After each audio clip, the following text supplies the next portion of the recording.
கீழடி பற்றி நிறைய சர்ச்சைகள்லாம் போயிட்டு இருக்கு. தமிழுடைய வரலாற்றை வந்து இயற்கை ஏன் மத்திய அரசு மறுக்கிறீங்கன்னு சொல்லி மத்திய அரசு மேலே குற்றம் சுமத்துறாங்க. சர்வதேச அளவில் ஆவணங்கள் இது சரியா இல்லை அப்படின்ற மாதிரி அவங்க சொல்றாங்க. வடிவேலு நகைச்சுவையெல்லாம் மிஞ்சுற அளவுக்கு நகைச்சுவை வந்து நடந்துட்டு இருக்கு. ஏற்கனவே ஒரு 40 இடங்களில் குழி தோண்டி சிறு சிறு ஆய்வுகளை மேற்கொண்டு வச்சிருக்காங்க. மிக முக்கியமாக துல்லியமாக கவனிக்கிறது 110 ஏக்கர் நிலப்பரப்பு 2லிருந்து 5 ஏக்கர் மட்டும்தான் தோண்டினார் இந்த 2 அகழ்வாய்வுகளில். அதிலே இத்தனை பொருள் கிடைச்சிருச்சு. அதில் எந்த மத சின்னமும் கிடைக்கவில்லை. இந்த தோசை மதிமாறன் போன்றவங்கலாம் அதில் வந்து கருப்பு சிவப்பு வண்ணம் இருக்கணும்னு ஈவே ராமசாமி அப்பவே இருந்திருக்காருலாம் கதை விட்டாங்க. இந்த அரசியலை யார் வந்து தூபம் போட்டு வளர்த்துறதுன்னா சு வெங்கடேசன். கீழடி என்கிற பெயர் வருவதற்கு முன்பு சு வெங்கடேசன் யாருக்குமே தெரியாது. அதன் மூலமாகவே ஒரு விளம்பரமாகிறார். ஒரு கட்டத்துக்கு மேலே இந்த திராவிட நாகரிகம் கொண்டு போக ஆரம்பிச்சார். 2600 ஆண்டுகளுக்கு முன்னாடி திராவிடங்கிற பேர் எங்கிறது சு வெங்கடேசனுடைய நண்பர்கள் கனிமொழி, கார்த்திக் சிதம்பரம், சன் டிவி குணசேகர், இந்த ஒரு வகையரா இருக்காங்க பார்த்தீங்களா. இதை வந்து வேணும்னே பிஜேபி அரசாங்கம் சப்ரஸ் பண்ணுதுன்றாங்க. நீங்க அரசியல் வேற எதுலயே பண்ணிக்கங்க. பாஜக அரசு வஞ்சிச்சுன்னா வஞ்சித்து போராடுங்க, வேண்டான்னு சொல்லு.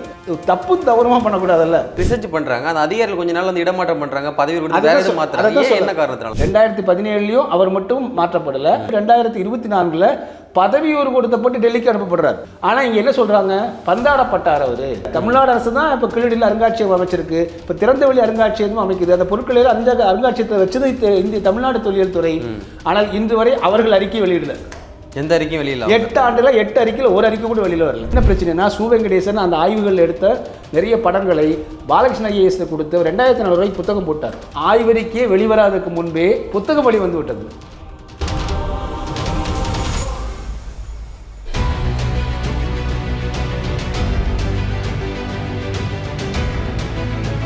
கிளவுட் கம்ப்யூட்டிங் மற்றும் டெவாப்ஸில் முழுமையாக தேர்ச்சி பெற ஆர்வம் உள்ளவரா நீங்கள்? இந்தியாவிலேயே முதல் முறையாக இகாஸ் கிளவுட் 1-to-1 மற்றும் குழு முறையிலும் அனுபவம் மிக்க பயிற்சியாளர்களால் ஆன்லைன் வழியாக வகுப்புகளை வழங்குகிறது. தினசரி மற்றும் வாராந்திர பயிற்சி வகுப்புகள் மூலம் கிளவுட் மற்றும் டெவாப்ஸ் சான்றிதழ்களை பெறலாம். மேலும் தொடர்பு கொள்ள www.ecoscloud.com என்ற இணையதளத்தில் பார்வையிடுங்கள். உலகெங்கும் வாழக்கூடிய தமிழ் சொந்தங்கள் அனைவருக்கும் வணக்கம். இன்றைய சிறப்பு நேர்காணல் நம்மோடு இணைந்திருப்பவர் மூத்த பத்திரிகையாளர் விஸ்வநாதன் வழங்கும் ஐயா. வணக்கம் ஐயா. வணக்கம். எப்படி இருக்கீங்க? நலம். நீங்க எப்படி இருக்கீங்க? நலமா இருக்கேங்க ஐயா. நீண்ட நாட்களில் பார்த்தீங்கன்னா கீழடி பற்றி நிறைய சர்ச்சைகள்லாம் போயிட்டு இருக்கு. ஏன் வந்து கீழடி ஆய்வெல்லாம் ஏற்க மறுக்கிறாங்க மத்திய அரசு அப்படின்ற மாதிரி. உண்மையிலேயே மத்திய அரசு அதை ஏற்க மறுக்குதா? திமுக அரசு வந்து தமிழுடைய வரலாற்றை வந்து ஏற்க ஏன் மத்திய அரசு மறுக்கிறீங்கன்னு சொல்லி மத்திய அரசு மேலே குற்றம் சுமத்துறாங்க. மத்திய அரசு வந்து எங்களுக்கு போதுமான ஆவணங்கள் இல்லைன்னா நாங்கள் ஏற்போம், சர்வதேச அளவில் ஆவணங்கள் இது சரியா இல்லை அப்படின்ற மாதிரி அவங்க சொல்கிறாங்க. எதுங்க ஐயா உண்மை, என்ன நடக்குது? இது மிகப்பெரிய ஒரு நகைச்சுவை நடந்துட்டு இருக்குங்க. இதில் வடிவேலு நகைச்சுவையெல்லாம் மிஞ்சுற அளவுக்கு நகைச்சுவை வந்து நடந்துட்டு இருக்கு. அதில் அந்த நகைச்சுவை இதில் வந்து மிக முக்கியமாக முதலமைச்சர் மு க ஸ்டாலினையும் இணைச்சு வந்து பாவம் அவருக்கே தெரியாமல் நிறைய நகைச்சுவை நடந்துட்டு இருக்கு. மத்திய அரசு கீழடி ஆய்வறிக்கை ஏற்க மறுக்கிறது அப்படின்னு சொல்கிறாங்க இல்லைங்களா. அந்த அறிக்கையை கொடுத்தது யார் அப்படிங்கிற கேள்வி இருக்கு இல்லைங்களா. அந்த அறிக்கையை தயாரித்தது யார் அப்படிங்கிற கேள்வி இருக்கு இல்லைங்களா. அப்படி ஒரு ஆய்வை மேற்கொள்ள சொன்னது யார் அப்படிங்கிறது இருக்கு இல்லைங்களா. கீழடியில் அப்படி ஒரு ஆய்வை மேற்கொள்ள சொன்னது மத்திய அரசினுடைய தொல்லியல் துறை. அப்படி ஒரு ஆய்வை மேற்கொண்டவர் மத்திய அரசு தொல்லியல் துறையினுடைய திட்ட அதிகாரியான அமர்நாத் ராமகிருஷ்ணன். அப்படி ஒரு அறிக்கையை வந்து சமர்ப்பித்தவர் யாருன்னா மத்திய அரசினுடைய ஏஐசியினுடைய திட்ட அதிகாரியான அமர்நாத் ராமகிருஷ்ணன். இப்போ அவருடைய அறிக்கையை வந்து மத்திய அரசு ஏற்றுக்க மாட்டேங்குதுன்னு சொல்கிறாங்க. இந்த ஏன் இந்த முரண்பாடு அப்படிங்கிறது யாருக்குமே புரியல. அமர்நாத் ராமகிருஷ்ணன் இந்திய தொல்லியல் துறையான ஏஐசியினுடைய பணியாளர், மாத ஊதியம் வாங்கிட்டு இருக்கிறாரு. அவர் 2014ஆம் ஆண்டு என்ன பண்ணுறாங்கன்னா மொத்தம் 2 விதமான தொல்லியல் துறை இருக்குங்க. இந்திய அரசுக்கு கீழே செயல்படக்கூடிய ASI Archaeological Survey of India என்கிற தொல்லியல் துறை இருக்குது. அது இந்தியா முழுவதுக்கு மட்டுமல்லாமல் இந்தியாவில் நீங்கள் எந்த மூலையில் தோண்டினாலும் இந்த ஏஐசியினுடைய லைசன்ஸ் வேணும், அனுமதி வேணும். நீங்கள் வந்து ஒரு பல்கலைக்கழகமாக நீங்கள் போகிறீங்க, மாணவர் கூட்டமைப்பாக போகிறீங்க, ஒரு ஆய்வாளராக போகிறீங்க, அல்லது தமிழ்நாடு அரசாக போகிறீங்க, மகாராஷ்டிரா அரசாக போகிறீங்க, கேரளா அரசாக போனாலும், கேரளாவுக்குள்ளே இருக்கக்கூடிய இடத்த தோண்டினாலும், தமிழ்நாட்டுக்குள்ள இடத்த தோண்டினாலும் கேரள அரசாங்கம் ஏஐசியிடம் அனுமதி பெற வேண்டும். நாங்கள் இந்த இடத்துல பொட்டன்ஷியல் இருக்குது, இந்த இடத்துல நாங்கள் தோண்டி பார்க்குறோன்னா ஏஐசி வந்து அங்கே அனுமதி இன்ஸ்பெக்ட் பண்ணிட்டு அங்கே பொட்டன்ஷியல் இருந்தால் அவன் லைசன்ஸ் கொடுப்பான். லைசன்ஸ் ஓராண்டுக்கு தான் கொடுப்பாங்க. புரிஞ்சுங்களா. அந்த ஓராண்டு லைசன்ஸ் எப்படி கொடுப்பாங்கன்னா, நீங்கள் இந்த அகழ்வாய்வு பணி செய்ய முன் வரீங்க இல்லையா, உங்களுக்கு அந்த அனுபவம் இருக்கா?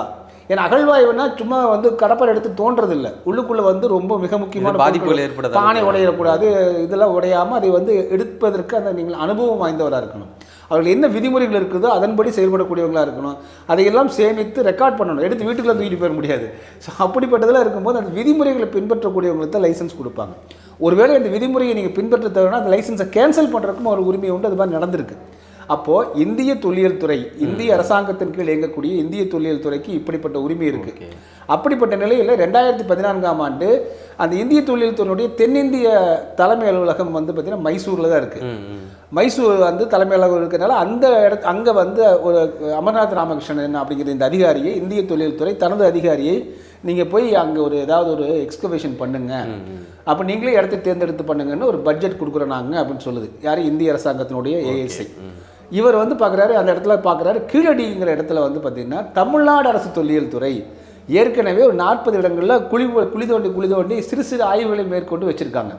அப்போ அந்த இடத்துல பொட்டன்ஷியல் இருக்குது, இங்கே அகழ்வாய்வு பண்ணுவதற்கு சாத்தியக்கூறுகள் இருக்குன்னு தமிழ்நாடு தொல்லியல் துறை அவங்க வந்து ஒரு எடுத்து வச்சுருக்காங்க.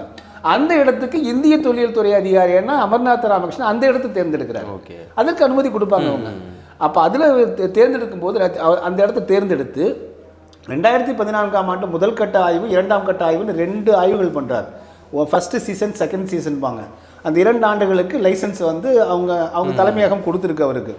அவர் அதே இந்திய அரசாங்கத்தினுடைய பணம், இந்திய அரசாங்கத்தினுடைய அதிகாரிகள் அதில் கொண்டு கீழடியில் அந்த முதல் 2 கட்ட ஆய்வுகளை இந்திய அரசாங்கத்தினுடைய தொல்லியல் துறை மேற்கொள்கிறது. மேற்கொண்ட உடனே என்ன ஆகுதுன்னா அந்த இடத்துல வந்து இது பொருட்கள்லாம் கிடச்சிருது. லட்சக்கணக்கான பானை ஓடுகள், அதே போல் தக்கிலி, அங்கே இருக்கக்கூடிய நிறைய பொருட்கள் பார்க்குறீங்க இல்லையா, செய்திகளில் வந்தது. அந்த பொருட்கள்லாம் கிடச்சிருது. பொதுவாக நீங்கள் தொல்லியல் துறையை பொறுத்த வரைக்கும் என்ன பண்ணுவாங்கன்னா, ஒரு பொருளை எடுத்தாங்கன்னா அதை எடுத்து வந்து அதை பத்திரப்படுத்தி அதை ஆய்வகத்துக்கு அனுப்பணும். அது எத்தனை ஆண்டு காலம் காலகட்டம், அதன் பிறகு அதை பத்திரமாக சேமிக்கணும். ஒரு தொல்லியல் அகழ்வாய்வு செய்யக்கூடிய வேலை என்னென்னா, ஒரு இடத்துல தோண்டி அந்த பொருட்களை எடுத்து ஆய்வகத்துக்கு அனுப்பிட்டு மீதம் ஒரு பொருட்களை பதிவு செய்ய வேண்டும், ரெக்கார்ட் பண்ணணும். இதுதான் இதுதான் உங்களுடைய வேலை. நீங்கள் இப்போ 110 ஏக்கர், அங்கே மிக முக்கியமாக துல்லியமாக கவனிக்கணும், 110 ஏக்கர் நிலப்பரப்பு இவர் வந்து தோண்ட தொடங்கியது.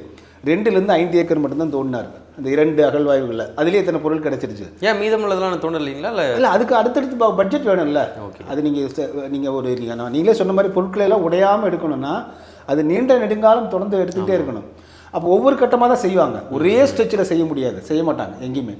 அப்போ நீங்கள் என்னென்னா, அப்படி வந்து முதல் 2 கட்டம் பண்ணார் இல்லைங்களா, அந்த பொருட்கள்லாம் வந்தோடனே அப்போவே என்ன செஞ்சுட்டாருன்னா, இவர் அந்த தக்கிலி கிடைச்ச உடனே என்ன பண்ணிட்டாரு, இங்கே வந்து நெசவாளர்கள் இருந்திருப்பாங்கிற மாதிரி செய்தி கொடுக்க ஆரம்பிச்சிட்டார் வெளியே. அப்புறம் பானை பார்த்துட்டு என்ன சொன்னார், இங்கே சாயம் காய்ச்சறதுக்கு பானை பயன்படுத்தியிருக்காருன்னு இதே அமர்நாத் ராமகிருஷ்ணன் அப்பொழுது பத்திரிகைகளில் செய்தியை கசிய விடுறார். அப்போ நாங்கள் இப்போ குறிப்பாக எம்ஐ போன்றவர்கள்லாம் அப்போ வந்து சமூக ஊடகங்களில் எழுதினோம். ஏன்னா அங்கே தொடர்ந்து தொல்லியல் ஆய்வுகள், இந்த ஆய்வுக்களத்தில் தமிழியல் நடுவம் இதெல்லாம் வந்து ஆய்வுகள் நான் பண்ணிட்டு இருக்கிறனால இது தொல்லியல் துறை செய்யக்கூடாது. ஏன்னா நீங்கள் வந்து ஒரு முன்முடிவுக்கு போகக்கூடாது. அகழ்வாய்வு செய்யக்கூடியவங்க 110 ஏக்கரில் வந்து நீங்கள் தோண்டி அதனுடைய தொடர்பு இருக்கக்கூடிய வேறு இடங்கள்லாம் தோண்டி அந்த பொருட்களெல்லாம் ஒன்று சேர்த்து இது எப்படிப்பட்ட நாகரிகம், இது என்ன மொழியெல்லாம் கண்டுபிடிக்கப்பட்டதுன்னு இறுதியாக தான் வரணும். இவர் 2 கட்ட ஆய்வுலேயே 2 வருஷத்துலேயே இவர் வந்து பத்திரிகை ஊடகங்கள்லாம் போய் என்ன செஞ்சார் அப்படின்னா, இது வந்து நெசவாளர்கள் வாழ்ந்த மண்ணாக இருக்கும் அப்படின்னாரு. என்னென்ன திடீர்னு நெசவாளர்களை சொல்கிறாரு அப்படின்னு வந்து அப்போ நம்ம தொல்லியல் ஆய்வறிஞர்கள் வெளிநாடுகளுக்கு இருக்கக்கூடிய இந்த ஆர்கியாலஜியில் வந்து இருக்கக்கூடிய எக்ஸ்பர்ட்டுலாம் நம்ம கேட்கும்போது அப்படி எப்படிங்க சொல்ல முடியும், 2 ஏக்கரில் என்னங்க முடிவுக்கு வர முடியும். அப்புறம் அதே போல் இன்னொன்று செய்தி பரப்புனாங்க, அதில் எந்த மத சின்னமும் கிடைக்கவில்லை. இந்த தோசை மதிமாறன் போன்றவங்கெல்லாம் அதில் வந்து கருப்பு சிவப்பு வண்ணம் இருக்கணும்னு ஈவே ராமசாமி அப்போவே இருந்திருக்காருலாம் கதை விட்டாங்க. இப்படி வந்து புனிய தொடங்கிட்டாங்க. ஒரு கட்டத்துக்கு மேலே இந்த திராவிட நாகரிகம் கொண்டு போக ஆரம்பிச்சாங்க. அப்போ தான் கடுமையாக நாங்கள்லாம் வந்து அப்போஸ் பண்ணோம். நீங்கள் என்னன்னே தெரியாமல் எப்படி 2600 ஆண்டுகளுக்கு முன்னாடி திராவிடங்கிற பேர் எங்கே இருந்துச்சு? இதுலங்க ஐயா, இப்போ இதில் வந்து ரிசர்ச் பண்ணுறாங்க, அந்த அதிகாரிகள் கொஞ்ச நாள் வந்து இடமாற்றம் பண்ணுறாங்க, பதவி கொடுத்து வேற எதுவும் மாற்றுறாங்க. என்ன காரணத்தினால? அதை தான் சொல்லுவார், இப்படி பண்ணிட்டு இருக்காரா, இப்படி பண்ணிட்டு இவர் வந்து இந்த மாதிரி பத்திரிகை ஊடகங்களுக்கு கொடுக்குறாரு. அப்போ 2017ஆம் ஆண்டு இந்திய தொல்லியல் துறை வழக்கமாக அதிகாரிகளை மாற்றுவது போல இவர் உட்பட 25 பேர் இடமாற்றம் பண்ணுறாங்க. பதவி உயர்வு கொடுத்துங்களா இல்லை அப்படியே? இல்லை, அப்போ பதவி உயர்வு இல்லை, இடமாற்றம் பண்ணுறாங்க. அது வந்து நான் கீழே இந்திய தொல்லியல் துறை பொறுத்த வரைக்கும் எப்படின்னாங்க, இப்போ அமர்நாத் ராமகிருஷ்ணன் அவங்க அனுப்புனாங்க இல்லைங்களா, 2 ஆண்டுகள் கழித்து அவரை வந்து அந்த குறிப்பிட்ட காலத்தில் வந்து அவர் இடத்த வேறு ட்ரான்ஸ்ஃபர் பண்ணுவாங்க. அந்த ஆய்வுக்கு வேறு அதிகாரி நியமிப்பாங்க. அப்போது ஒரு அதிகாரிகிட்ட கொடுத்து முழுக்க அதையவே செய்ய மாட்டாங்க. எடுத்துக்காட்டாக நீங்கள் சொன்னீங்க, நீங்கள் அக்ரிகல்ச்சர் துறை இருக்கு இல்லையா, வேளாண் துறையில் மட்டும்தான் நெல் ஆய்வு பண்ணுறாங்க பாருங்கள், அவங்கள மட்டும்தான் அவங்க டிரான்ஸ்ஃபர் பண்ண மாட்டாங்க. ஏன்னா ஒரு குறிப்பிட்ட வகை நெல்லை வந்து விதை நெல்லை எடுத்து அது வளர்ந்து 30-35 ஆண்டுகள் வரைக்கும் அது என்ன ஆகுதுன்னு பார்க்குறதுக்கு அந்த துறையில் வச்சுருப்பாங்க. அகழ்வாய்வு துறையில் அப்படிலாம் கிடையாது, அதிகாரிகளை மாற்றிக்கிட்டே இருப்பாங்க அவங்க.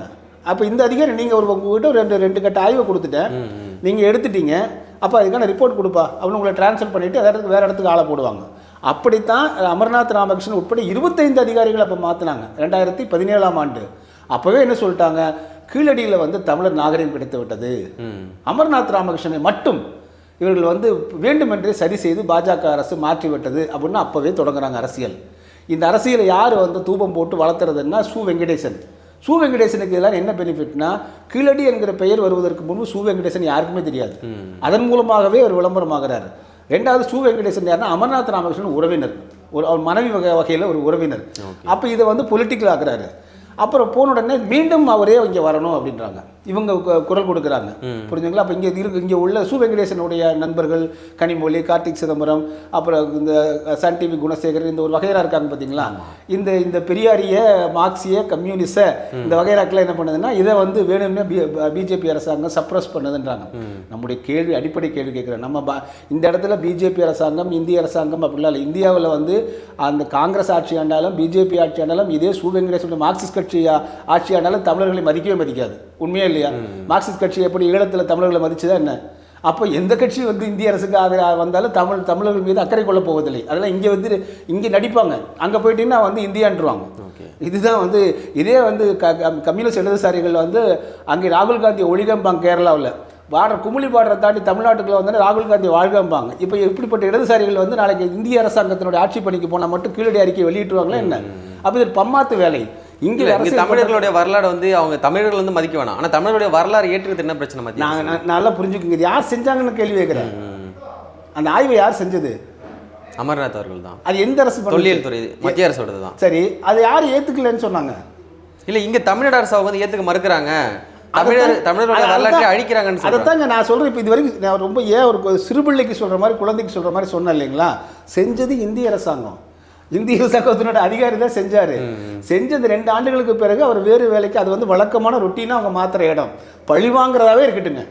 சரி, இங்கே சொல்கிற மாதிரி அந்த அதிகாரி 2 ஆண்டுகளை பழி வாங்குறேன்னா அனுப்பிச்சதுக்கு அனுப்பணும். முதல் கட்ட ஆய்விலேயே வந்துருச்சு. அப்போவே ஒரு டிரான்ஸ்ஃபர் பண்ணியிருக்கணும்ல. ஏன் 2 கட்ட அளவுக்கு விட்டாங்க அவங்க? 2 கட்டத்தில் பொருட்கள் எடுத்துட்டிங்களா? அதுக்கப்புறம் இந்திய அரசாங்கம் இவர் என்ன செய்யணும்னா, சரிங்க நீங்கள் வந்து வஞ்சித்து நான் தமிழ்நாட்டுக்கு ஆதரவாக இருந்து விட்டேன் என்பதற்காகவே என்னுடைய துறை ஏஎஸ்ஐ வந்து என்னை வஞ்சிக்கிறது அப்படின்னு சொன்ன அமர்நாத் ராமகிருஷ்ணன் அறிக்கை உடனே சமர்ப்பிக்கணுமா வேண்டாமா? 6 ஆண்டுகள் கழித்து 2023 சமர்ப்பிக்கிறார்.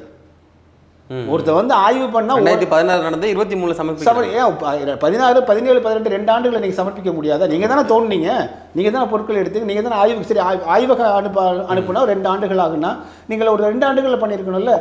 ஆனால் என்ன சொன்னார்னா, அதுக்கு இல்லை என்னை வஞ்சகமாக மாற்றிட்டாங்க, திரும்பவும் கீழடிக்கையே கொண்டு போய் என்னை வந்து அப்பாயின்ட் பண்ணாதான் நான் அறிக்கை எழுத முடியும்னு ஆரம்பிக்கிறாரு. தமிழ்நாடு அரசு வந்து 8 கட்டமா ஆய்வறிக்கை மேற்கொண்டாங்க. இதுக்கு அடுத்தது தான் அது வருது, சொல்லிடுறேன் உங்களுக்கு. என்ன இது அப்போதான் மக்களுக்கு புரிகிறதுக்காக நான் சொல்கிறேன். ஸோ அப்போ என்ன சொல்ல, திரும்ப என்ன கீழடிக்கே மாற்றுக்குன்னு அடம்பிடிக்கிறார் சிறுபள்ளித்தனமாக. அவங்க ஏஐசி சொல்லிட்டாங்க, கீழடிக்கெலாம் அனுப்ப முடியாது, நீங்கள் இங்கே வந்து ரிப்போர்ட் அனுப்புங்கன்னு சொல்கிறாங்க. இல்லை நான் தமிழ்நாட்டுக்கு போனால் தான் அனுப்ப முடியும், ஏன்னா ஏன் அசாமுக்கு கொண்டு வந்துட்டீங்கன்னு தகராறு பண்ணுறாரு. சரி, அப்போ என்ன பண்ணுறேன்னா கீழடிக்கு அனுப்ப மாட்டோம், தமிழ்நாட்டில் டெம்பிள் சர்வே ஏஎஸ்சியினுடைய கீழே இருக்கக்கூடிய கோவில் கணக்கீட்டுக்கு வந்து அங்கே நான் அனுப்புகிறோம், அங்கே உட்காந்து உங்கள் ரிப்போர்ட் எழுதுங்கன்றாங்க. சரின்னு 2017ஆம் ஆண்டு அஸ்ஸாமிற்கு இவர் மாற்றப்பட்டார்னு சொல்ல, இவர் மட்டும் மாற்றப்படல, மொத்தம் 25 பேர் மாற்றப்படுறாங்க. அதில் இவர் இப்போ நான் வந்து தமிழ்நாட்டுக்கு போனால் தான் என்னால் அஸ்ஸாமில் வந்துட்டு எழுத முடியாது கீழடி அறிக்கையை, தமிழ்நாட்டிலேயே அது கீழடி மேலேயே வந்துட்டு எழுதுவேன்னு சொல்லி அடம் பிடிச்சி அதை ஏற்றுக்கொள்ளாத ஏஎஸ்ஐ அங்கே கீழடிக்கு அனுப்ப மாட்டோம், நீங்கள் வந்து கோவில் சர்வே டெம்பிள் சர்வேல உட்காந்து எழுதுங்க அப்படின்றாங்க. அப்படி அனுப்பும்போது அவர் 6 ஆண்டுகள் எடுத்துக்கொண்டு 2023ஆம் ஆண்டு வரை டெம்பிள் சர்வேயினுடைய முதல்ல கீழடியினுடைய திட்ட இயக்குனர், அதற்கு பிறகு 2017 2024 வரைக்கும் அவர் வந்து டெம்பிள் சர்வேயினுடைய திட்ட இயக்குனர். அப்படி அந்த பொசிஷனில் அமர்ந்துக்கிட்டு கீழடி அறிக்கையை ஆய்வு தயார் பண்ணி 2023 கொடுக்குறார். இங்கே மதுரைக்கு வந்ததுக்கப்புறம் தமிழ்நாட்டுக்கு அதை ஏஎஸ்சிகிட்டே சொல்லி இங்கேயே இப்போ தமிழ்நாட்டுக்கே வந்து உட்கார்ந்தா எழுத முடியும், ஏன்னா எங்களோட டீம் எல்லாம் இங்கே தான் இருக்காங்கன்னு சொல்கிறாரு. அது சரி, நீங்கள் போய் எழுதுங்க அப்படின்னு 2023ஆம் ஆண்டு அறிக்கையை சமர்ப்பிக்கிறார். இந்திய அரசாங்கம் அனுப்பி இந்திய அரசாங்கத்தினுடைய அதிகாரி 6 ஆண்டுகள் அவரே தாமதப்படுத்தி அடம் பிடிச்சி இங்கேயே வந்து 23ஆம் ஆண்டு சமர்ப்பிக்கிறார். மிக முக்கியமாக கவனிங்க, 2017ஆம் ஆண்டு அவர் மட்டும் மாற்றப்படவில்லை, 25 அதிகாரிகள். ஏன் திரும்ப சொல்கிறேன்னா, இதில் தொடக்கத்தில் இவர் மட்டும் தான் மாற்றப்பட்டார்னு சொல்கிறாங்க. 23 அறிக்கை சமர்ப்பிச்சிடறாரா? 2024ஆம் ஆண்டு இந்த டெம்பிள் சர்வே என்று சொல்லக்கூடிய கோயில் சர்வே இருக்கு இல்லைங்களா, இதிலிருந்து அவர் டெல்லிக்கு பதவி உயர்வு கொடுத்து அனுப்பப்படுறார். புரியுதுங்களா? 2024ஆம் ஆண்டு அதுவரையிலும் திட்ட இயக்குனராக மட்டும் இருந்தவர். இந்திய தொல்லியல் துறையில் நிறைய துறைகள் இருக்குது, நிறைய இயக்குனர்கள் இருக்காங்க, டைரக்டர்ஸ். அதுக்கு மேலே டைரக்டர் ஜெனரல் ஒருத்தர் இருப்பார், அவர் தான் தலைமை. அப்போ டைரக்டர் ஜெனரல் கீழே இருக்கக்கூடிய ஒரு டைரக்டராக வந்து தேசிய நினைவு சின்னங்கள் இருக்கு இல்லைங்களா, மான்யூமெண்ட்ஸ், அதுக்கு ஒரு துறை இருக்குது. அந்த துறைக்கு இயக்குனராக பதவி உயர்த்தப்பட்டு டெல்லிக்கு அனுப்பப்படுறார் சு வெங்கடேசன். ஆமாம், இதில் அமர்நாத் அவர்கள் 2017 அவர் மட்டும் மாற்றப்படலை. அதுக்கப்புறம் 10 ஆண்டுகள் கழித்து 2024 பதவி உயர்வு கொடுத்தப்பட்டு டெல்லிக்கு அனுப்பப்படுறார். ஆனால் இங்கே என்ன சொல்கிறாங்க, பந்தாடப்பட்டார், அவர் வஞ்சிக்கப்பட்டார். பந்தாடப்பட்டு வஞ்சிக்கப்பட்டார்னா டீப்ரமோட்டில் பண்ணியிருக்கணும். பதவி உயர்வு கொடுத்துருக்காங்க. பதவி உயர்வு கொடுத்து இயக்குனராக ஒரு துறையில் 2 துறை கொடுத்து அனுப்புகிறாங்க. இதில் எங்கே இவர் வந்து வஞ்சிக்கப்பட்டார்? ஏன் அப்புறம் திமுக அரசு இப்படி? அதை தான் சொல்கிறேன். இதில் வந்து என்னென்னா 24 மாற்றிட்டாங்களா, அதையும் இதை சொல்லி முடிச்சு நிறைவு பெற்றார். 24 அதாவது அறிக்கை தாக்கல் பண்ணியாச்சு, இவரை ப்ரமோஷன் கொடுத்து டெல்லிக்கு அனுப்பிச்சிடுறாங்க. 2-3 நாளைக்கு முன்னாடி என்ன ஆகுதுன்னா, 2 போர்ட்ஃபோலியோ வச்சுருந்தார் இல்லையா. ஒன்று வந்து நேஷனல் மான்யூமெண்ட் என்று சொல்லக்கூடிய தேசிய நினைவு சின்னம், இன்னொன்று ஆன்டிகுட்டி என்று சொல்லக்கூடிய பழம்பொருட்கள். இதில் இன்னொரு இயக்குனர் வந்து அவர் இப்போ கரெக்டாக வந்து மூப்பி வந்து வந்துடுறாரு. இன்னொரு இயக்குனர் இந்த 2 துறையில் ஒரு துறையை அவர்கிட்ட கொடுக்குறாங்க. ஐயா, நீங்கள் தேசிய உங்களுக்கு கொடுத்த துறை வந்து முதல்ல தேசிய நினைவு சின்னம் துறை தான், உங்களுக்கு அடிஷனலாக இந்த ஆன்டிகுட்டி கொடுத்துருந்தோம். இப்போ ஆன்டிகுட்டிக்கு ஒரு ஆள் வந்துட்டார், அதை அவர்கிட்ட ஒப்படைச்சிட்டோம். உங்களுக்கு தேசிய நினைவு சின்னத்தினுடைய இந்த பொறுப்பில் நீங்கள் இயக்குனராக டெல்லியிலிருந்து 15 கிலோமீட்டர் தொலைவில் இருக்கக்கூடிய நொய்டா அப்படிங்கிற ஏஐசியினுடைய சொந்த கட்டடம் தலைமை அலுவலகத்திற்கு ஒரு இடமாற்றம் செய்யப்படுறாரு. மிகப்பெரிய பொறுப்பு தான். அப்புறம் இது எங்கே பந்தாடப்பட்டது, இது எங்கே வஞ்சிக்கப்பட்டது, இது எங்கே மத்திய அரசு வந்து வேண்டுமென்று அமர்நாத் ராமகிருஷ்ணனை தூக்கி அடிக்கிறதுன்னு சொல்கிறது என்ன உரிமை இருக்குன்னு கேட்குறேன். 2014 என்ன ஒரு ஏஐசி தப்பு பண்ணாங்கன்னா, ராமகிருஷ்ணன் வந்து உள்ள 25 பேர் அனுப்புனாங்க வந்து பார்த்தீங்களா. அப்போ அவருக்கு பதிலாக ஸ்ரீராமன் ஒருத்தர் கீழடிக்கு அனுப்புகிறாங்க. அந்த ஸ்ரீராமன் பாலக்காட்டுக்காரர். அவர் என்ன பண்ணுறாரு, ஒரு இடத்துல போய் தோன்றாரு, ஒன்றும் இல்லைன்னு சொல்லிட்டு ஒன்றுமே இல்லைன்னு மூடி வச்சுட்டு போயிடுறாரு. அவர் தான் உண்மையிலேயே வந்து முடக்க நினைத்தவர். கீழடி அதுக்கு மேலே கொண்டு போகக்கூடாதுன்னு நினைத்த அவர் வந்து ஒரு பிராமணர். அவர் புரிஞ்சுங்களா. கீழடி அகழ்வாய்வு செய்த ராமகிருஷ்ணன் டிரான்ஸ்ஃபர் ஆனாலும் கூட அதுக்கு பிறகு ஸ்ரீராமனுங்கிறது அனுப்புது. அந்த ஆள் தான் வந்து குறுக்கு வேலை பண்ணுறாரு. அவரையும் தூக்கிடுறாங்க. அவர் க்ளோஸ் பண்ணிட்டு போயிடுறாரு அந்த ஆள். அதற்கு பிறகு வந்து என்ன பண்ணுறாங்கன்னா, நீதிமன்றத்துக்கு பொதுநல வழக்கு போகுது. இந்த மாதிரி வந்து தமிழ்நாடு அரசு தொல்லியல் துறையை தோண்டட்டும், ராமகிருஷ்ணன் வேண்டாம், இது வேண்டாங்க போது ராமகிருஷ்ணன் திருப்பி அனுப்ப முடியாதுட்டாங்க. அமர்நாத் ராமகிருஷ்ணனை மீண்டும் கீழடிக்கு அனுப்ப மாட்டோம் அப்படின்னு ஏஐசி சொல்லிருச்சு. எங்களோட ரொட்டீன் ப்ரொசீஜரில் நாங்கள் இப்படி ஒரே ஆளை ஒரே இடத்துல போட மாட்டோம், நாங்கள் ஆட்களை மாற்றிக்கொண்டே இருப்போம், அவ்வளோ பணிகள் நடந்துக்கிட்டே இருக்கும். இவர் விட்டார்னா அடுத்து வருவார், அடுத்த விட்டால் அடுத்த ஆளை வச்சு நாங்கள் பணிகள் செய்வோம் அப்படிங்கிறது அவங்க ப்ரொசீஜர். அதற்கு பிறகு தமிழ்நாடு அரசு தொல்லியல் துறை எடுத்து 8 கட்டங்களை ஆய்வு பண்ணுதுங்க. நான் ஏற்கனவே முதலே குறிப்பிட்டதை போல தமிழ்நாடு அரசாங்கமாக இருந்தாலும் இந்திய தொல்லியல் துறை ஏஐசியினுடைய லைசன்ஸ் பெறாமல் தமிழ்நாடு அரசு தோண்ட முடியாது. அவங்க அனுமதி கொடுத்தா அப்போ நீதிமன்றத்துக்கு போகிறாங்க, பொதுநல வழக்கா போகுது. நீதிமன்றம் என்ன சொல்லுதுன்னு ஏஐசியை பார்த்து நீங்கள் ஏன் தமிழ்நாடு தொல்லியல் துறையிட்ட கொடுக்கக்கூடாது, அமர்நாத்துக்கு கொடுக்க முடியாது, நீங்கள் இன்னொருத்தர் வந்தால் இல்லைன்றாரு. இது வந்து அவர் பாதியில் நிற்கிற மாதிரி தெரியுது. நீங்கள் அவங்களுக்கு கொடுங்கன்னு நீதிமன்றம் ஆலோசனை தான் சொல்ல முடியும், உத்தரவிட முடியாது. இதில் ஏன்னா ஏஐசி தான் இறுதி முடிவு. ஏஐசியினுடைய ரூல்ஸே அப்படி தான் இருக்குது. எந்த உச்ச நீதிமன்றமும் உயர் நீதிமன்றமும் இவருக்கு கொடுன்னு சொல்ல முடியாது. அப்போ ஆலோசனை சொல்கிறாங்க. இவங்க சரி தமிழ்நாடு அரசு தொல்லியல் துறை கொடுக்குறேன்னு சொல்லி 8 கட்டமாக 8 ஆண்டுகள் ஒவ்வொரு ஆண்டும் லைசன்ஸ் கொடுத்துருக்காங்க. 8 கட்டங்களாக தமிழ்நாடு தொல்லியல் துறை அமர்நாத் ராமகிருஷ்ணன் இந்திய தொல்லியல் துறை செய்த ஆய்வை போலவே தமிழ்நாடு அரசுடைய தொல்லியல் துறை 8 கட்டங்களாக 8 ஆண்டுகளாக ஆய்வு செய்து அவற்றையெல்லாம் ஆய்வுக்கு அனுப்பி தற்பொழுது அருங்காட்சியகம் அமைத்து விட்டது தமிழ்நாடு அரசு தான் வச்சிருக்கு. இந்த ஆவணங்கள்லாம் வந்து சமர்ப்பிச்சிருக்காங்களா இல்லையா? அதான் சொல்ல வர்றேன். இந்திய தொல்லியல் துறை அமைக்கல, தமிழ்நாடு அரசு தான் இப்போ கீழடியில் அருங்காட்சியகம் அமைச்சிருக்கு. இப்போ திறந்தவெளி அருங்காட்சியகம் அமைக்குது. அந்த பொருட்களை அருங்காட்சியகத்தை வச்சது இந்திய தமிழ்நாடு தொல்லியல் துறை. ஆனால் இன்று வரை அவர்கள் அறிக்கை வெளியிடல. எந்த அறிக்கையும் வெளியில 8 ஆண்டுல 8 அறிக்கையில் ஒரு அறிக்கை கூட வெளியில வரல. என்ன காரணம் அறிக்கை வெளியிட்டு? நீங்க வந்து இந்திய அரசினுடைய அமர்நாத் ராமகிருஷ்ணனுடைய அறிக்கை வெளியிடும் மாதிரி போய் அங்கே மல்லு கட்டிட்டு இருக்கிறீங்கல்ல, அவன் தரமாட்டான்னு தெரியுதில்ல உங்களுக்கு, வேணும் என்ன பண்ணுவான்னு தெரியுது. ஏன்னா இதுக்கு முன்னாடி நீங்க வந்து ஆதிச்சநல்லூர் அதே போல் பூம்புகார் அறிக்கை இந்திய தொல்லியல் துறை வெளியில் அது இதையெல்லாம் ஒருபோதும் சு வெங்கடேசனோ அல்லது மு.க. ஸ்டாலின் அவர்களோ இன்று வந்து குரல் கொடுக்கக்கூடிய ஜோதிமணியோ யாருமே நாடாளுமன்றத்திலையோ இல்லை வந்து ஒன்றுமே கேட்கல. இவ்வளோ பேசுகிறாங்க இல்லையா, இப்போ அறிக்கை விடுறாங்க. முரசொலியில் வந்து தலையங்கத்தில் வந்து அமர்நாத் ராமகிருஷ்ணன் இந்திய தொல்லியல் துறை அதிகாரியை பற்றி இவங்க எழுதுறாங்கல்ல. ஏன் வந்து முதலமைச்சர் மு.க. ஸ்டாலின் ஐயா அவர்கள் நீங்கள் இந்திய பிரதமருக்கும் குடியரசுத் தலைவருக்கும் கடிதம் எழுதக்கூடாது, இதை மாதிரி எங்களுக்கு எங்களுடைய புகழ் வெளியில் வந்துருச்சு, அந்த அறிக்கையை வெளியிட மாட்டேங்கிறாங்க, அறிக்கையை வெளியிடுங்கன்னு அனுப்ப வேண்டியதானே. அவன் நான் கேட்ட திருப்பி அதே கேள்வி கேட்பான். முதல் 2014-16 2 ஆண்டுகளில் வந்து கொடுக்கக்கூடிய அந்த ஆய்வு பண்ணார் இல்லையா, அதில் சொல்கிறாரு கீழடியினுடைய நாகரிகம் கிமு 800 வரையிலும் இருக்கலாம்னு கொடுக்குறாரு. கிமுன்னு என்னென்னா இப்போ 2025 கிறிஸ்து பிறந்தது இப்போ 2025 ஆண்டுகளாக இருக்குது இல்லைங்களா. அதற்கு கிறிஸ்து பிறப்பதற்கு முற்பட்ட நாட்களை நம்ம எப்படி கணக்கு போடுவோம்னா கிமு 1, 2, 3 பின்னோக்கி போவோம். சரிங்களா? இவர் தன்னுடைய அறிக்கையில் வந்து கீழடி நாகரிகம் கிமு 800 500 வரைக்குமான இந்த காலகட்ட நாகரிகமாக இருக்கலாம்னு கொடுக்குறாரு அறிக்கை. அதை பார்த்து அவங்க என்ன பண்ணுவாங்கன்னா, இந்த மாதிரி அறிக்கை தாக்கல் செஞ்ச உடனே அவங்க தலைமையகம் என்ன பண்ணுவாங்கன்னா, இவரை போலவே முன்ன மூத்த 2 வல்லுநர்கிட்ட கொடுப்பாங்க. அந்த அறிக்கையை நீங்கள் ஆய்வு செஞ்சு கொடுங்க, அது பேர் வெட்டிங் பேர் ஆங்கிலத்தில், அதை செஞ்சு கொடுங்க அப்படின்னு சொல்லணுன்னா அவங்க வந்து படிச்சுட்டு 2 ஆண்டுகள் கழித்து அதில் சொல்கிறாங்க, அமர்நாத் ராமகிருஷ்ணன் அவர்களே உங்கள் அறிக்கையில் வந்து ஒரு சில மேப்புகள் வந்து தெளிவில்லாமல் இருக்குது, அந்த மேப்பை மாற்றி கொடுங்க, வரிசைப்படி நீங்கள் வச்சதில் வந்து சில பிழைகள் இருக்குது, அதை வரிசைப்படுத்தி கொடுங்க. அடுத்தது கிமு 800ன்னு சொல்கிறீங்க, அதுக்கான ஆய்வக சான்றிதழ் கொடுங்க, சயின்டிஃபிக் லெபார்டரி ரிப்போர்ட்டை கொடுங்க கேட்குறாங்க. இது ரெண்டுத்துக்கு என்ன வேறுபாடு? கிமு 800க்கும் கிமு 600 ஒரு ஆய்வு மேற்கொண்டதா சொல்றாங்க. அதான் ஆமா, அது கிமு 600 இவர் மேற்கொண்ட ஆய்வு இல்லை, அது நான் சொல்ற அடுத்தது இவருடைய முதல்ல இவர் ஆக்கி அப்புறம் நீங்க அடுத்த உங்களுக்கு புரிஞ்சுட்டீங்களா? மத்திய அரசு 2 கட்டம், அடுத்தது தமிழ்நாடு அரசு 8 கட்டம், 2 கட்ட ஆய்வறிக்கை அமர்நாத் ராமகிருஷ்ணன் கொடுக்கறதுல கிமு 800ன்னு சொல்லிடுறாரு, கிமு 800 காலகட்டம் சொல்லிடுறாரு. அதுக்கு தான் அவன் கேட்குறான் ஏஎஸ்சி தலைமையாகும், எப்படி கிமு 800ன்னு சொல்றீங்க, அதுக்கு எவிடன்ஸ் கொடுன்னு கேட்குறாங்க. இவர் என்ன பண்றாருன்னா உடனே பத்திரிகைகள் கொடுத்துறாரு, எப்படி என்னை வந்து வஞ்சித்து என்னை வந்து இடமாற்றம் செய்தார்கள் சு வெங்கடேசனை வச்சு கிளப்பினார் பார்த்தீங்களா 2017லையும், அப்புறம் வந்து தொடர்ந்து வந்து பந்தாடப்படுறேன். அதே மாதிரி இப்போ என்ன சொல்கிறாருன்னா, நான் கொடுத்த அறிக்கையில் 800 ஆண்டுகள் என்பது ஏற்க மறுக்கக்கூடிய பாஜக அரசாங்கம் அதை வேண்டுமென்றே குறைப்பதற்காக சிதைப்பதற்காக என்னிடம் ஆதாரம் கேட்கிறது, நான் போதுமான ஆதாரங்களை கொடுத்து விட்டேன் அப்படின்னு சு வெங்கடேசன் மூலமாக பரப்பி விட்டு தான் இப்போ என்ன ஆகுது, அமர்நாத் ராமகிருஷ்ணனுக்கு வந்து இப்போ வந்து மு.க. ஸ்டாலின் ஐயாவெல்லாம் ஆதரவு கொடுத்து பேசிட்டு இருக்காரு. இப்போ செகண்டாக வந்து பார்த்தீங்கன்னா 8 கட்ட ஆய்வு பண்ணாங்க இல்லைங்களா, இவர்கள் தமிழ்நாடு தொல்லியல் துறை ஆய்வகத்துக்கு அனுப்பியிருக்கு. புரிஞ்சுங்களா? தமிழ்நாடு தொல்லியல் துறை பின்னாடி ஆய்வு செஞ்சு கிட்டத்தட்ட 7-8 சர்வதேச ஆய்வகத்துக்கு அனுப்பியிருக்காங்க. அதை தான் முதலமைச்சர் சொல்றாரு. ஆய்வகத்துக்கு அனுப்புனதில் அது கிமு 580 என்பது உறுதியாக இருக்கு, அதாவது கிமு 600ன்னு வச்சுக்கோங்களேன். இவர் கிமு 800ன்னு கொடுத்துருக்காரு. 800க்கு டாக்குமெண்ட் கொடுப்பான்னு கேட்டால் இவர் வந்து இவங்களை பொலிட்டிசைஸ் பண்ணி விட்டார் இல்லையா. இதைத்தான் வந்து திரு மு.க. ஸ்டாலின் ஐயா அவர்களுக்கு அமர்நாத் ராமகிருஷ்ணன் இந்திய தொல்லியல் துறை அதிகாரியா இல்லை தமிழ்நாடு தொல்லியல் துறை அதிகாரியா தெரியாமல் குழப்பமாக அறிக்கை விட்டுட்டு இருக்காரு. ஸ்டாலின் அவர்களுக்கு தெரியல அது. ஆமாம், தெரிஞ்சிருந்தேன்னா என்ன சொல்லியிருப்பாரு, அப்பா இந்திய தொல்லியல் துறையே அமர்நாத் ராமகிருஷ்ணன் எங்கள் ஊருக்கு வந்தார், நீங்கள் தான் அனுப்பிச்சிங்க, எங்களுக்கு வந்து எங்களுடைய தமிழோட தொன்மத்தை வந்து வெளிக்கொண்டு வந்துட்டார், அவர் கிமு 800ன்னு சொல்கிறாரு, அதுக்கு நீங்கள் ஆவணங்கள் கேட்குறீங்க, அவர்கிட்ட இல்லை. ஆனால் கிமு 600ங்கிறதுக்கு நாங்கள் செய்த ஆவணம் இருக்குது, இதை ஏற்றுக்கலாம், இதை ஏற்றுக்குங்க, ஏற்றுட்டு கிமு 600ன்னு அறிவிங்கன்னு சொல்ல வேண்டியதானே.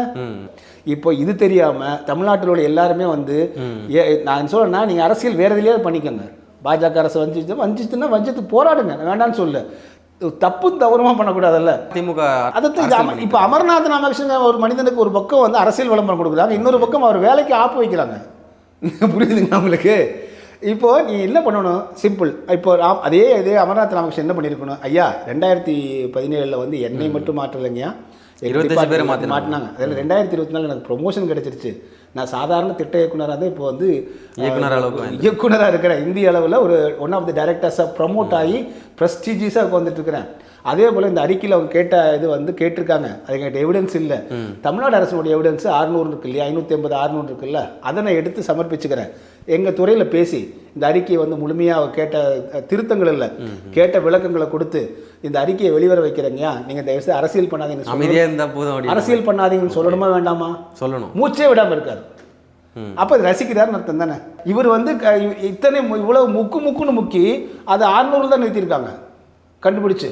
இதே சிவகலை அங்கிருந்து 10-15 கிலோமீட்டர் சிவகலைங்கிற இடத்துல எடுக்கப்பட்ட இரும்பு இருக்கு இல்லைங்களா, அந்த இரும்பு வந்து எடுத்தவர் யாருன்னா கே. ராஜன், இப்போ தமிழ்நாடு தொல்லியல் துறையினுடைய ஆலோசகராக இருக்கக்கூடிய மிகச்சிறந்த ஆய்வறிஞர். அவர் அதே வந்து கார்பன் டேட்டிங் ஒரு 6-7 லெபார்டரிக்கு உலகம் முழுவதும் அனுப்பி அது கிமு 3000, அதாவது இன்றிலிருந்து 5000 ஆண்டுகள் வந்திருக்கு. கீழடி வெறும் 580ங்க, கீழடி வெறும் 580, 600 ஆண்டு, அது 5000 ஆண்டு. அந்த கே. ராஜன் உங்களுக்கு யாருக்கா தெரியுமா? என்ன பிரச்சனைனா, சு வெங்கடேசன் அந்த ஆய்வுகள் எடுத்த நிறைய படங்களை பாலகிருஷ்ண ஐஏஎஸ் கொடுத்து 2400 ரூபாய்க்கு புத்தகம் போட்டார். ஆய்வறிக்கையே வெளிவராதுக்கு முன்பே புத்தகம் வழி வந்து விட்டது. கேட்டதுக்கு என்ன தெரியுங்களா சொன்னாங்க, இப்படி வெளியே கொண்டு வரலன்னா இந்திய தொழில் துறை வெளியே கொண்டு வந்திருக்காருந்தாங்க. ஏன் ஆதிச்சநல்லூரில் வரலையா? படங்கள் தகவலாம் வந்துருச்சுல்ல. எப்பவுமே நீங்கள் தமிழ்நாடு தொழில் துறையில் எந்த தொழில் துறை அதிகாரி பேர் யாருக்குமே தெரியாது. ஆனால் 5000 ஆண்டுகள் பழமையானது கீழடி 580 சிவகலை 5000 ஆண்டு கீழடி 580 ஆண்டு காலம் பழமையானதுன்னு எடுத்து பண்ணியிருக்காங்க. அதை தங்கம் தென்னரசோ அதனால் அந்த அமைச்சர் மட்டும்தான் வெளியிடுவாங்க. நீங்கள் பார்த்துருக்கீங்களா? இந்த இடத்துல இந்த பொருட்கள் கிடைச்சது அப்படின்னு அந்த அமைச்சர் தான் வெளியிடுவாங்க, அதிகாரி வெளியிட மாட்டாங்க. அமர்நாத் ராமகிருஷ்ணனை பொறுத்த வரைக்கும் அது வந்து பார்த்தீங்கன்னா இந்திய அரசுடைய கலாச்சாரத்துறை அமைச்சர் தான் வெளியிட்டிருக்கணும். இவரை அவர்கிட்ட ரிலீஸ் பண்ணி விட்டுட்டாரு. அதுக்கு தான் பனிஷ்மெண்ட்டாக அவங்க வந்து 25 பேர் ட்ரான்ஸ்ஃபர் பண்ணும்போது இவரே சேர்த்து பண்ணாங்க. இல்லாட்டி பேசாமல் கீழடியிலே விட்டுருப்பாங்க. புரிஞ்சுங்களா? இவ்வளோ உள்ளே இருக்குது. இது இன்டர்னல் இஷ்யூஸை வந்து ஒரு பொலிட்டிக்கல் ஆக்கி தன்னை ஹீரோவாக இவர்களெல்லாம் கட்டமைப்பதை ரசித்து கொண்டிருக்கிற அமர்நாத் ராமகிருஷ்ணன் இது வந்து ரொம்ப அருவருப்பான ஒன்று. ஓகே, தொல்லியல் துறை ஆய்வு பற்றி நிறைய தகவல்களை பகிர்ந்தீங்க. மிக்க மகிழ்ச்சி. நன்றிங்க. நன்றி, வணக்கம். சாட்டை எடுத்து நாட்டை திருத்து இளம் தலைமுறை.